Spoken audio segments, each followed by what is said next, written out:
Well, we got this beater back in the shop. So we've been filming all kinds of cool stuff. And we were going to do them like in order. Got a new phone, which unfortunately I can't switch the cameras on back and forth. So I have to flip it like this, which is going to be a major pain in the butt, but it'll work for now. And we had planned on doing all these videos in order, prepping for the winter challenge, doing all this cool stuff. We just had a buddy's 4800 car in here over the weekend. They're getting ready to go race hammers. So we did a bunch of prep work on that, did a bunch of fab work. We filmed all that, but you know what? It's YouTube. I don't care if they're in order. We're just going to film stuff and post it as it goes. So our race Jeep is in here now. And tonight, my goal is to pull the hood. I want to pull the cowling, pull this side panels on both sides, and pull this trim piece out of here. We got to go in the back, get all that trim paneling out of there. I've already started on pulling the interior out. I'm going to leave the dash in for the time being. I do want to get that out. I need to get the roof off. I need to get the number plates off. I need to get the lights out. So our plan with this rig, we're obviously not racing King of the Hammers 2024. Just over the summer, we pretty much made that decision. Our Kenworth toter home is getting a brand new motor in it. We drag race, we race BMX, we do all these other hobbies, and we just built a chase truck.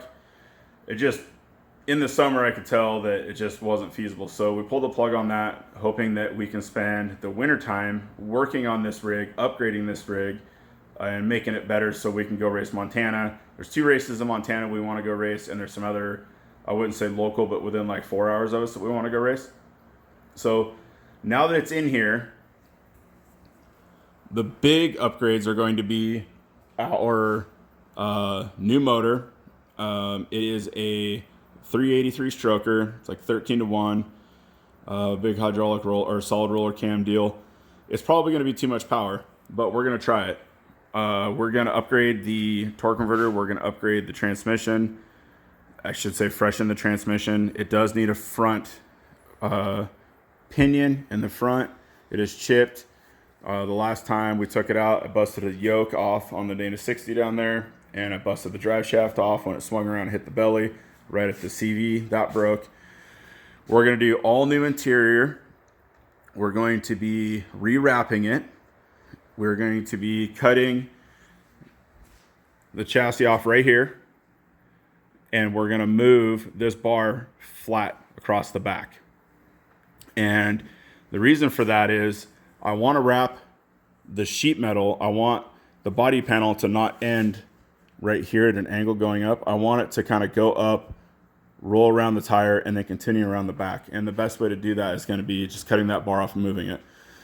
So like I said, all new interior. This is all stuff that just got trashed when we built this rig to go race hammers. We pretty much assembled it, and we've raced hammers a couple times, raced the Winter Challenge a couple times, raced some other races in Idaho, some stuff in Carnation. So we're gonna do more power, freshen the tranny. Obviously hard parts. We're gonna go through and get it painted, or we're gonna paint it ourselves. I'm pretty sure we're just talking about doing gloss black on all the tube work. Anything that can get powder coated, we'll powder coat. Anything can be polished and maybe Cerakoted, we can do that.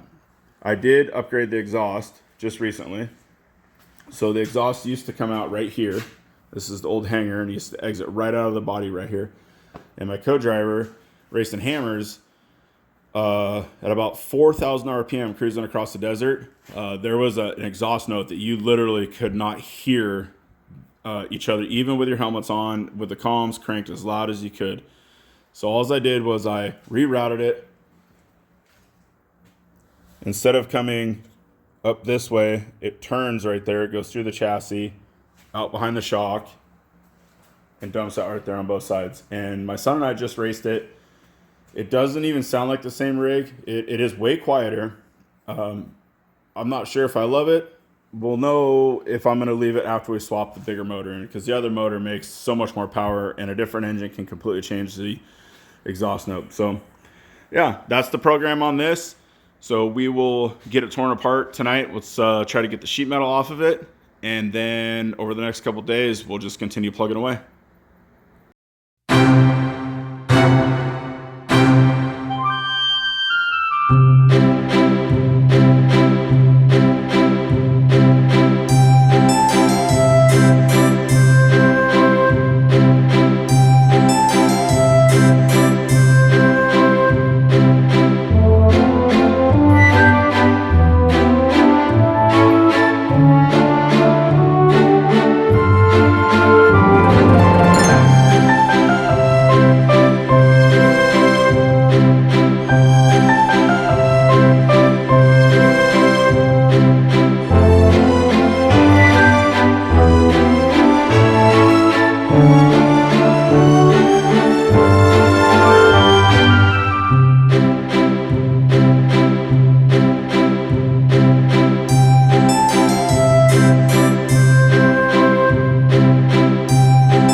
I think this is going to be a good stopping point for the night. I got all the sheet metal off I wanted to get off, got the roof removed, got all the panels in the back taken down, number plates are off. Look how bad this is in here. I mean, that's enough to make a guy cry. Look at this right here. Whew. Yeah, we need to do something different there. When I designed this whole cowling originally, there's supposed to be a gasket that goes in here and a gasket that goes back here. But you know, you're thrashing and then it runs and then you end up racing King of the Hammers and then you forget about it because it's dry at King of the Hammers and then you end up places that are not dry. It is what it is. So I think the next thing I'm going to do tomorrow night is I'll start getting the lights off the light bar. We're going to kind of work from the top down. So we'll get the lights off, get them detailed, get them cleaned, get them put in a box. We'll come out in the back here. Let's get our globe down, get the chase lights down. We'll take the driveline mount off. We'll take the spare tire carrier mount off. I want to pull the fuel cell. I'm going to pull the radiator. We're going to pull the tranny cooler. We're going to pull the rear winch. We'll probably work on getting some of the bigger parts off next. And then once we kind of have pretty much chassis to about the belt line area, we'll probably go in and pull all the coolant tubes out. I forgot to mention earlier, so when this thing had bypasses on it, when I first built it, they were directly in this area, and we were going to originally go back to bypasses, And so I made these out of steel so I could modify them really fast if I had to, if we just switched over. Plus the exhaust used to come right through there. Well, it's never getting bypasses again, and the exhaust is probably never going back there again. So I'm gonna go ahead and take these 2 tubes that are in here, and I'm gonna redo them, and I'll do them out of aluminum to match the rest of them. And then I wanna have those powder coated as well. So we'll just keep plugging away little by little, and over time,